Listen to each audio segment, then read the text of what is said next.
që u qartësojmë edhe idenë sa ma të pastërt me pas shikus tonë, pacientët tuaj, cilat janë përparësit e RTMS-s, aparaturës në fjalë, për cilën po flasim, krahas medikamenteve. Nëse a është ma mirë të provojmë qatë 70% të arrim për mes aparaturës dhe qatë 30% mandej me seanca psikologjike, medikamentoze.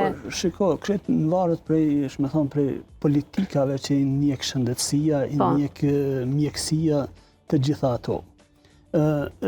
RTMS hynë në atë terapi kur nuk kanë ndikuar medikamentet. Kemi njeri që i ka 1 vjet, 2 vjet merr medikamente, nuk njihet mirë, mandej është pjesa e fundit e cila dihet që ju ndihmon njerëzve. Mirë po nuk do të thotë që kjo tjetë e fundit, por edhe e para duhet me qenë.